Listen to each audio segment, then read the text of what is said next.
Sound the Alarm, really interesting effect. Never going to be worth a slot in your deck. Moving on.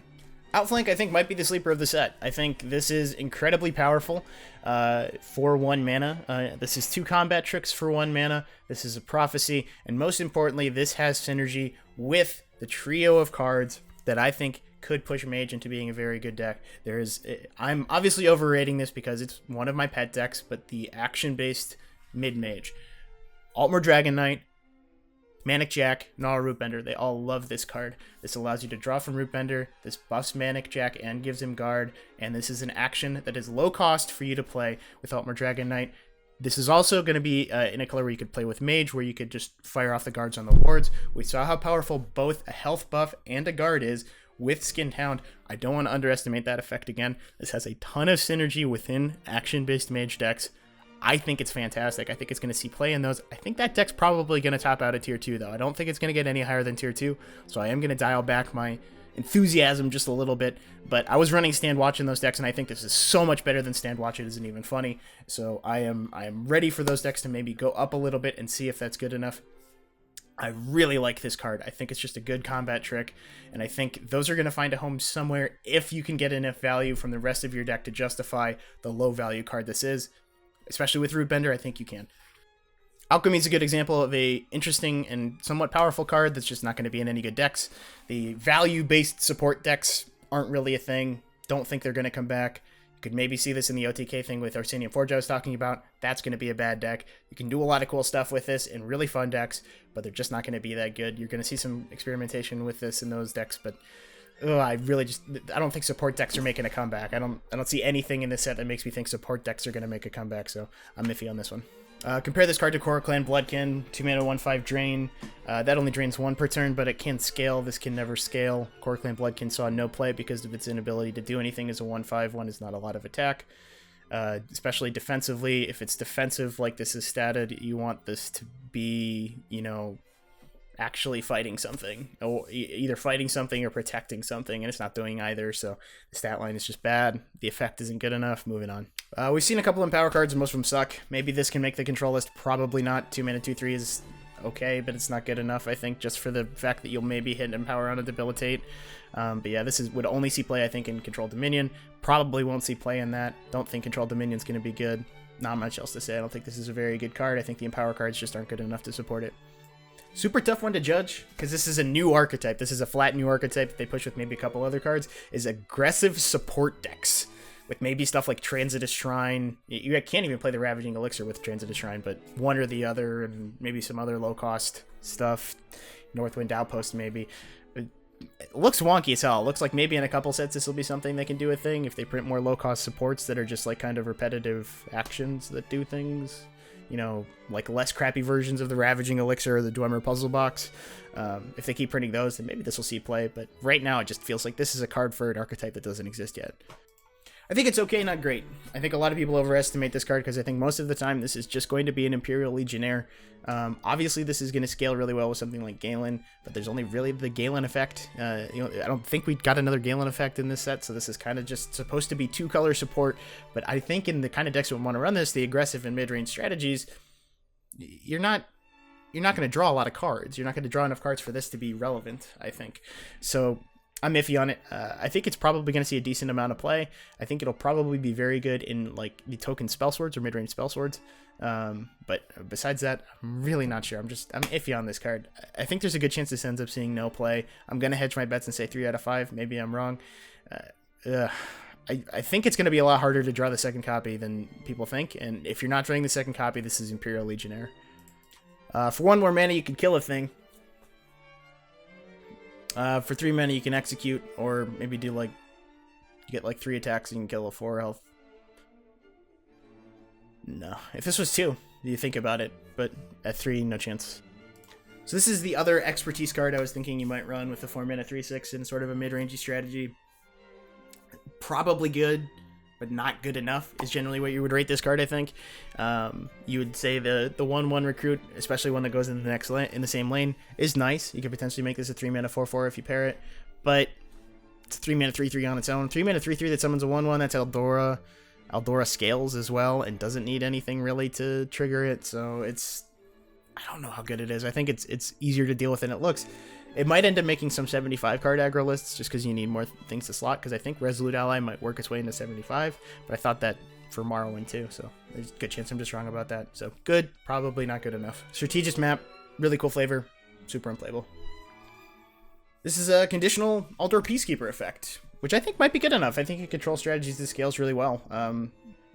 You can combat maybe with like, you combat with maybe Cloud Rest here, but I think they serve different functions. You could maybe go 2 and 2. This is for the late game, even though it costs 4. Most of the time, you're not going to trigger the effects on 4.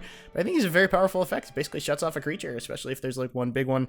Take a Bleak Coast Troll and take it out of the game. You're fine with that. In that instance, it's 4 mana, 3/3, basically kill a creature, and that's very powerful. So we'll see. Yellow 4's notoriously tough to crack that list, especially because it's in each lane is Empire, which has access to both Hive Defender and Emperor's Blade. Tough to move past those two. We'll see how well it scales. We'll see how well it works in practice, but I think it's going to be good enough to see play somewhere. Cards that can be brought back by Necro always deserve a second look, but even if this was just a 4 mana 2/8 guard, I wouldn't play it over Emperor's Blade or Hive Defender, so I think this is just bad. Baron Aquilarius is competing to be potentially the best card in the set. I think this card is ridiculous. I think the fact that the people came up with the idea like, oh, you make every one of your runes a prophecy healing potion. Like that was a bad thing. That's an amazing thing. That's ridiculously good. You plop this as control against aggro, you're going to win. You plop this against aggro as aggro, you're going to win. It's almost that simple. It's really, really strong. And even against control would love to break some runes and not give you cards. They don't care about your health total generally. It still only dies to like Jav. This is still tough to kill.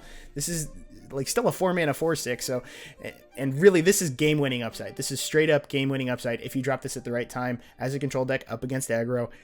Yes, there's worry about losing value, but the big thing about it here, the rune breaks, you gain the life, that's going to shoot you back up, and then they got to get through another 10 life before they're doing it again. So by that time, you'll either stabilize the board or this guy will be dead.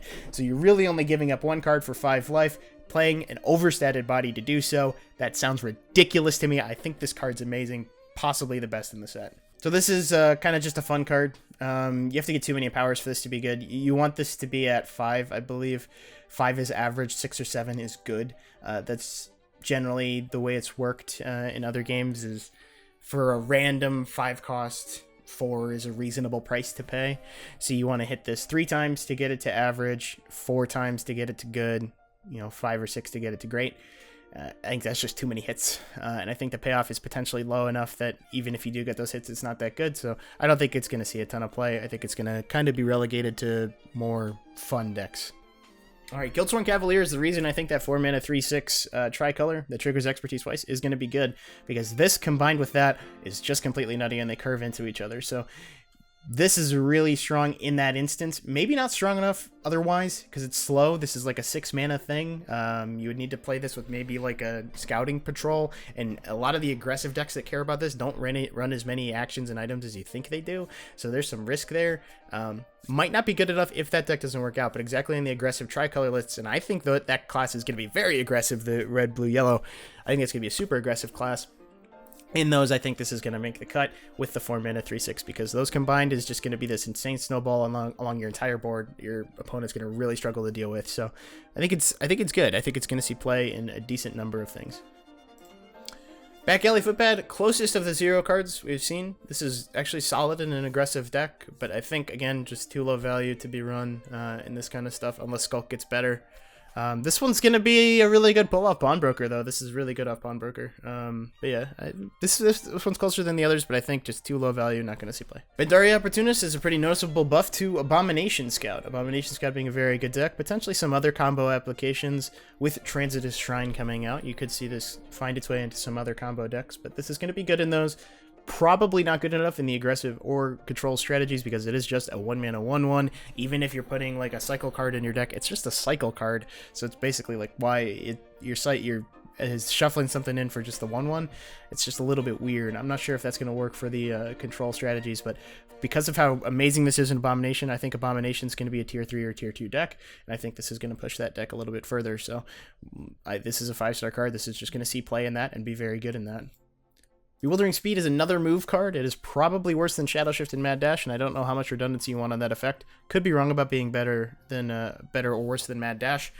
We'll see. Mad Dash isn't that crazy of a card anyway, so not seeing a huge amount to be excited about for this card, but could see someplace somewhere. Kind of good, but not good enough. Compare this to the 2-3 guy from the Tricolors that was Pilfer, Summon a Recruit in the other lane. You like that this is in the same lane. You dislike the fact that this is a 2-mana 3/2, so this is never going to be able to really trade into anything and not get hit.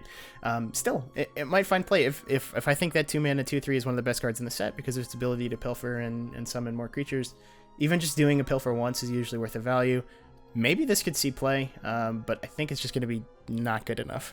Dragon Guard Outcast, I think, is going to be a staple in 3-color decks that want to run Gambit synergy. Archer doesn't really need more lethals. They have kind of enough. They have critical mass. Maybe those 3 colors don't get there, so you're looking at Halalu, Dagoth, and Ebonheart wants to run Quicksilver Crossbow, Archer's Gambit stuff for removal package. This card's going to be great in that. I think this is right behind, in terms of non-uniques, this is right behind Fighters Guild, and Sanctuary Pet is one of the better lethals available. Really going to lock down a field lane again as well in other stuff. So I think it's a pretty fantastic card. Might not be, you might just have too much redundancy in lethals, but if you don't, I think this one's going to be the one you pick. I think this is very strong. If they introduced subtly double charge, so this guy with the other veteran guy that gives charge, and he gets to like double charge, which means like he attacks past the face, in that instance, this would probably be good. Otherwise, pretty bad.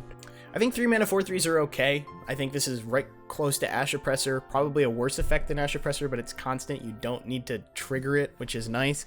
But the big thing is this is not understated. This is 3-mana 4/3, normal stats. And this is playable in the class with the charge guy. So 4-mana 5/4 charge guy curving into this is a 3-mana Cliff Racer, and that's insane. So if I'm not losing anything by playing a 3-drop and I get an insane synergy with a late game card, even like get to the point where orcs do, where they like hold a Headhunter and an orc card, where you like hold this and wait for the charge guy, this is going to see play in the 3-color aggro deck. I think it's going to be pretty good in that. If it doesn't, I don't know if it's going to fit in any other mid-range decks, but I think it's a really solid card, and I think it's going to be a staple in those decks. I think the 4-mana 5/4 charge guy is going to push a lot of these cards to be better than they look initially. Unrelenting Siege, I have no idea how to rate. There's probably something stupid you could do with this. Maybe it involves the Soul Shred thing, Soul Shred OTK, but that moves it to 3 colors, kind of. I don't know. This is weird. This is weird, right? This is just weird. For power stuff too, but there's no empower stuff you can really do as an OTK besides Soul Shred. I don't know. This one's almost impossible for me to judge. I think there's like so many things I need to look into to try and figure this out. I'm not gonna do that. I'll do that when the game comes out. I'll see if any of it works. Probably bad initially, but maybe just needs some support down the road. 4-drop slot for green sucks, but this card sucks too. Maybe it'll find a home. Maybe it'll push Prophecy Archer a little bit. It's a high attack Prophecy. Yeah, probably not better than Werebat though, even in the Prophecy decks. So yeah, not feeling it. Super interesting card. The biggest application I can think of is Dark Harvester, pulling that from your hand so you don't actually have to play it. And you get a 2/2 alongside it. That's something. It has Prophecy itself, increases the Prophecy density of maybe a control deck, and lets you summon a card as a Prophecy on your opponent's turn, lets you summon a card to the board. That could be pretty powerful. It could honestly be pretty powerful as maybe a scout deck against aggro. We'll see if it's good enough. You do need to have the Prophecy in hand and have to not play it. Pretty much limited to just the high cost ones because you'll be playing the other ones early to kind of defend yourself. We'll see. I lean towards probably not good enough, but maybe if we see Control Scout have enough late game to kind of compete and have enough early game with this to deal with it, we could see it. But like this is a good Prophecy. This is a good thing to get off Prophecy, but it's kind of bad in any other situation. Another one of those, it's just kind of the definition of good, not great. The fact that you can trade away the one of the lanes and then be able to target it with actions, I think, is the big deal. So this isn't a summon effect or a constant aura. This is something the opponent has the ability to interact with. It's not always going to have can't target it with actions, which kind of breaks it because then it's just a 5-mana 6/4 with Drain, and it needs to have creatures in both lanes for Drain, but that's not too hard to set up in your own turn. So I think it's pretty bad against control. I think it's probably pretty bad against aggro. Maybe it's better than I'm giving it credit for against either, so I'll hedge my bets because it does have a lot going for it, but I think it's just a lot worse than it looks. Spoils of War is crazy good. I think this is going to be seeing play in Halalu, aggressive Halalu decks. Also going to see this in control, I think. I think you'll see plenty of people, play this as a 3-mana draw 2 a lot. It's not too hard to hit face twice as control when you're playing stuff like TGR or Merchant's Cam, all that kind of stuff. And then 5-mana draw 2 if that's your top deck and you don't have a board. That's not the worst thing in the world in the late game. Yeah, it's going to see play across archetypes. It's going to be good. Not much else to say. This is a pretty fantastic card.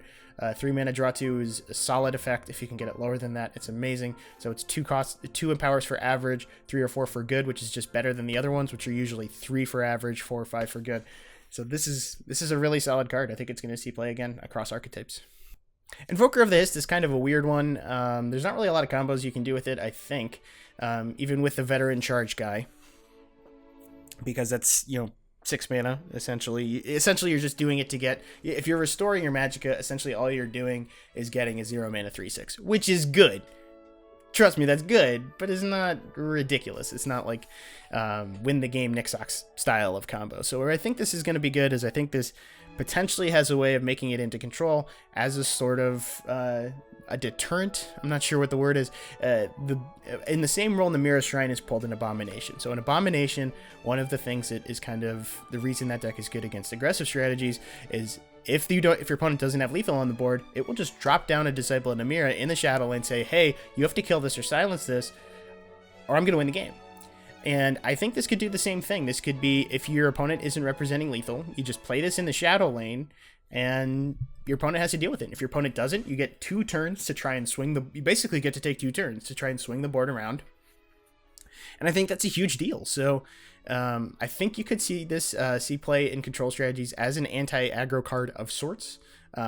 Potentially even an anti-control card if you get late enough into the game that maybe they're low on removal. So a lot of potential here. Maybe too slow, but I think there's a lot of potential here. So where I was talking about with Empower, where I think Spoils of War is good, where 2 is where you get to average, and then 3 or 4 is where you get to good. I think with Debilitate, if you get 1 Empower, this is average. I think this is good at 6 mana, and I think this is insane and anything lower than 6 mana. And I think it is very easy to get those Empowers. This is Ice Storm 2. This is potentially even better than Ice Storm. If I had to pick one card in the set that I think was the best card in the set, it would probably be Debilitate. I think this is going to change the meta in a pretty significant way, and this is going to, those mid-game AoE clears, this is the second one. We now have Ice Storm and this. I think this is going to be right there with Ice Storm in terms of how good it is in dealing with aggro and how much you have to play around it. So fantastic card, very, very good. Going to push green control strategies a lot. 7 mana is a lot for a sheer point effect, even though it's 7/5. It's 1 creature. It's conditional. That's really bad. I believe in Sai Sahan. I shouldn't, because the more I think about it, the more I think he's not very good. But screw you guys, I believe in Sai Sahan. Potentially a control card, but most likely just going to be a defensive mid-range card. You play this out. You screw up your opponent's board a little bit, you take some trades, and then you leave this guy here as a 6/3 that your opponent can't deal with if you have like curses and stuff. They'll need to have action. So this is good in mirrors where you're like aggressive or mid-range mirrors where your opponent doesn't run a lot of actions like Crushing Blow or Curse Finish Off or that kind of stuff. This is a solid card if the game is based around the board. A lot of times with these expansions, we'll see initially the game's not based around the board. Defensive mid-range falls in and out of the meta quite a bit based on whether aggro is the best deck or not. And this might even be too slow against aggro. So I think it's good. I think the power level's there and it's going to find a place somewhere, but I'm terrified because I can't really figure out where that is. I think this card's a little bit better than Thornwell Terror, and I think Thornwell Terror was very close. So I'm interested in this card. I think this is going to be one to watch. This is potentially just a good 1-drop. 1 mana 2/3 would be fine. So yeah, I think this is okay. Maybe you get the struggles with the fact that it gets eaten by the 2/3 guards, right? It gets eaten by Skinned Hound, Barrowstalker, and anything else. Like, you can't attack into a 2/3, you have to attack face, so the guard would screw that up just a little bit, but can, 1 mana 1/2 is not the worst thing in the world either if you have to use it like that. Just getting on the board first is fine, and you have a little bit of minimal upside. Big problem is it doesn't scale into the late game. 1-drops don't really do that. If they can't do that, can you play them in your deck? We'll see. Either slightly better or slightly worse. Suppress, depending on how you want to look at it. Nothing really worth talking about here. Either a slightly better or slightly worse U-Shield, depending on how you want to look at it. Nothing really worth talking about. Maybe in Redoran, 2 mana 2/2 suck, but leaving behind 2/2 worth of stats, leaving behind the 1 attack to make this basically a 2/3. I think it's potentially fine. Might just be too low impact because it is a 2-mana 2/2, and you really want to be board facing with your 2. You want a 2 that you can just play into the field lane empty, and your opponent struggles to contest it. This isn't that. This is pretty easy to contest. Just a 2-mana 2/3 contests this really well, so that might drag it down. But it has some potential in token-based strategies, specifically I think in Red Ren. So give it a run. I'm iffy on it, but might find out. Alright, so I've actually come around on this one. I thought this was total trash when I first looked at it. I'm actually going to call this one a 3. I think this is a better version of Feldu, and I think that's fine. Feldu is a reasonable card, even not attached to a 4/6, but Feldu is a reasonable card, and the ability to sometimes just play this out as a 2/1 lethal in the field lane and kind of keep your opponent out of field lane, that's a big deal. This is a trick to turn something small into killing a creature, or it's a small lethal creature for your opponent to have to annoyingly deal with. I think that's okay. I think this might see play in those Ebonheart Slay decks. I think this might see play in potentially a couple other things. I think this is really interesting. 3 mana 1/1. Worse than the red one, worse than the plate. I just want to be more offensive with this effect. I think this is competing with other red 3s. A little bit better than Camlorn Sentinel. Camlorn Sentinel saw some play. I don't think Camlorn Sentinel would see any play in purple. So, yeah, I just think it's not particularly good. Maybe I'm wrong about this because 1/3 is an annoying trick, but it does cost 3. I'm leaning against it. I don't think this is particularly strong, but we'll see. Steel-Eyed Visionary. This one is very powerful, but I just don't think the decks it's going to be in are good enough. I think this is going to push those decks. This absolutely is. This is the best card those decks have received in a very long time. High Hrothgar decks specifically, the ones that run like a lot of low attack, high health creatures and then buff them. And this is very, very good for that in terms of increasing consistency, and it's just a reasonable power level card on its own, especially when you consider the guy who can give it charge, but maybe 2 inconsistent turn that in 75. This is going to push those decks. I think those decks are still going to be bad. But they could rise to something like tier 3, and if that's true, then this is a pretty fantastic card. Alright, so we have Treeminder again. Can't be brought back by Necromancer, and tougher to do in the early game, but it gets some stats for it. I'm iffy on that. I don't know if decks want more Treeminders right now. I think you're looking at this maybe in decks that can only run Treeminder, don't have access to hit space, but still want to do ramp strategies. Then this could be a pretty good effect in that, because this is much better than, say, Histgrove, which was another one of the options, or Spine of Elder's Blood. I think this is better than those cards. So I think in that instance, you could see some play in those. I'm not sure how many more ramp strategies are going to be coming up. We saw Tribunal is basically cutting Treeminders generally from the builds. Some even Telvanni I've seen do it, which is just crazy to me. But ramp isn't necessarily in every class sort of thing. It's something you want in very specific sorts of decks. And if those decks form outside of classes without Histmage, then Supply Runner will be good in them. This one's tough to judge because the high roll is really high. 4 mana 8/8 is good. It's an easier qualification to meet than Voice of Balance, but it doesn't have guard, which is a big reason Voice of Balance is as good as it is. But yeah, I think it's a little bit iffy. I might like this one better, I think, than the other ones, just because 4 mana 4/4. I don't know. For some reason, 4 mana 4/4 never feels as bad to me, even though it should. It shouldn't feel good to play a 4 mana 4/4, so it's probably not that good. I'm going to try some stuff with it. You know, maybe stuff like Dark Rebirth. Could potentially do some stuff. It's already in a color with Galen, so you don't even need to, you know, pair it with purple to do it. That's probably why it's a little bit better than the others. I never thought Galen was that bad in mid-range strategies, so maybe. We will see.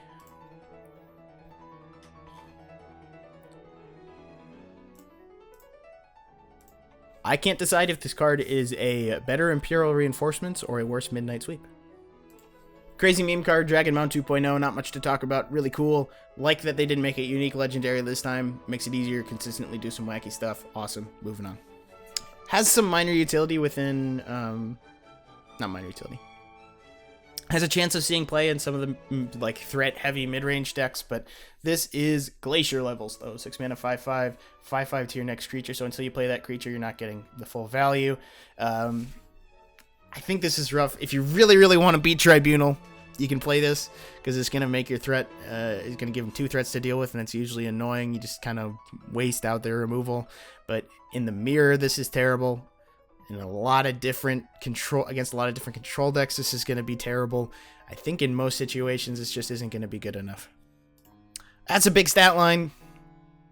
Probably not good enough. If it didn't have veteran, if it was just guard, consider this card, but probably still not then. So I actually really like Banelord. I think the reason I do is because he has so much overlap with another deck and card that is already kind of a big thing in the game, which is Doomcrag. So Doomcrag runs a lot of the pings, the Sharpshooter Scout, Tiny Dragon, Raiding Party, Ashlander Zealot to trigger Doomcrag. This is a backup plan. If you don't draw your Doomcrags, you now have another thing to activate that synergy. And while that might not be a big deal for 50 card versions of Doomcrag, where this might not make the list there, where it does make a difference is if you want to run Doomcrag in 75, because it's a strong defensive core. It's just had problems with consistency. This increases the consistency of the defensive core. So look at stuff like Ebonheart Pact, Redoran, and the Daggerfall to see if Doomcrag can maybe make the switch over to 75, get some extra value, not have to play the Journey game would be amazing. It would love to not have to use Journey as a win condition. Would love to have something maybe a little bit quicker. Maybe you can find that in those other decks. Sivkin Banelord makes your removal more consistent. Insane value late game. People love playing late game cards. It's gonna see play. I don't think it's that good. It's obviously a very powerful effect, but for 10, that can only be played in the super late game, doesn't do a whole lot to impact the board right away. It'll see a ton of play. It'll see a ton of play. I don't think the decks it will be in are going to be very good, but it will see a ton of play. We just have 4 neutrals at the end. 3 mana, 3/3. Give friendly recruits +1/+1. For recruits, that is not Imperial Grunts from Imperial Reinforcements or Scouting Patrol. It is just the stuff from Mobilize and a couple other cards that have the word recruit on them. So this card's pretty crap. Very, very narrow focus on a bunch of cards that aren't very good. Ruby Throne's the only neutral that's not going to be a 1 out of 5.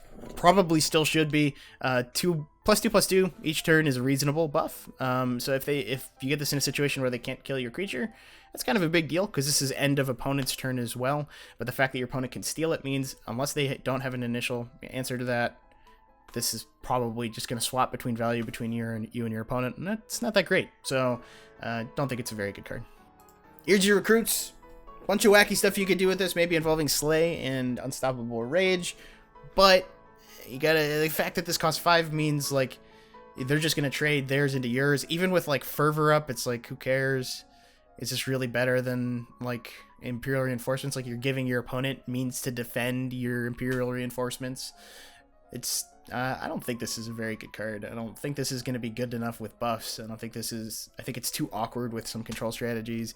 I was trying to think of some control stuff to do with it, and I could, but it all seemed really hard to pull off, so I'm iffy on it. And last, but possibly least, is Soul Burst. Soul Burst, that's really expensive for not particularly good. You need, what, 7 uniques in the grave, I think, before this starts to become reasonable from a cost perspective. Maybe 6 uniques in the grave. Super, super late game small AoE is really weird. Like, you can only use this in the late game, and then it only does 2 damage. It's just really weird. It's really weird. But I don't think this is going to see any play.